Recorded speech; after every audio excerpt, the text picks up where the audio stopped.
I remember when I was a little kid playing on the playground at school, you'd hear all these wonderfully educated arguments. Is Spider-Man tougher than Batman? Or is Superman stronger than Hulk? You hear all these incredibly brilliant arguments being conducted on the playground.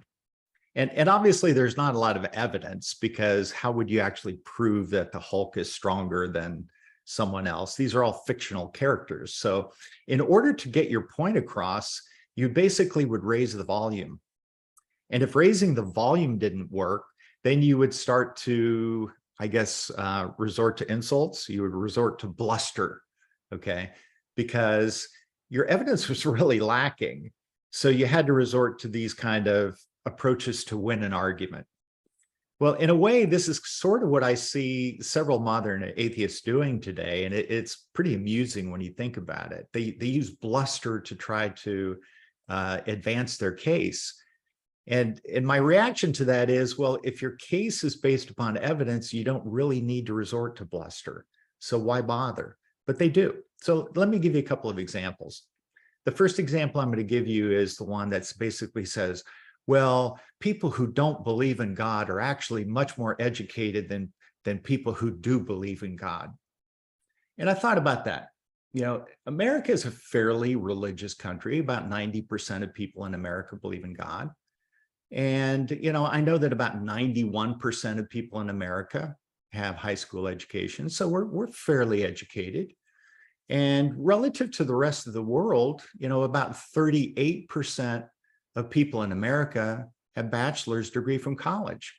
And of those people, roughly, I believe it's about 89% believe in God, the people who've graduated from college.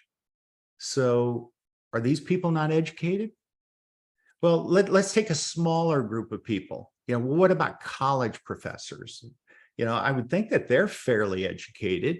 Less than 1% of all adults in America are college professors.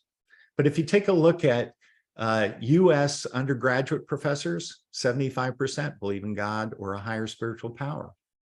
So the notion that educated people don't believe in God makes very little sense unless you take such a tiny universe of people that can make that true. And I'll give you an example. Richard Dawkins points out that the Royal Society, the overwhelming majority of the Royal Society, which is basically a club of scientists in England, it's by invitation only, 78% of them strongly believe that God does not exist. That's his claim. Wow, that should be pretty compelling. 78% of this brilliant group of scientists strongly disagree with the idea that God exists. Until you look at the fact that that survey was only of 1,074 scientists, and only 248 of them actually responded. So to say that you found a group of people where 78% of them don't believe that God exists, you had to get a group of 248 people to do that. Then I look at it, what about the rest of the world? Again, America is fairly educated. What about the rest of the world? Would you see a direct correlation between higher level of education and disbelief in God? And you actually, in some countries, see the opposite. So for example, in Sweden, 60% of people in Sweden say that they don't believe in God. 14% say that they're atheists. 24% of them have bachelor's degrees. That's less than America. So wait a minute. This is a country where more people don't believe in God, but they're actually less educated than Americans. So the claim that educated people don't believe in God is false. It's just absolutely false. There's not really a correlation between educated people and uneducated people believing in God. And you know what? I find that fascinating. I find it fascinating for a couple of reasons. I find it fascinating because the knowledge of God is accessible by the most brilliant and by the least educated.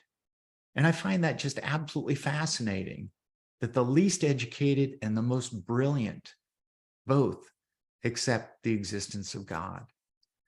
And to highlight that, one of the clubs that Richard Dawkins failed to point out is a very unique little club. It's a club of Nobel Prize winners. So it's interesting that when you look at the people who won the Nobel Prize from 1901 to 2000, 90% of them believed in God. 65% were Christians, 20% were Jewish, 5% were Muslims. So to say that intelligent people don't believe in God it's a strange claim indeed, because it's simply not true.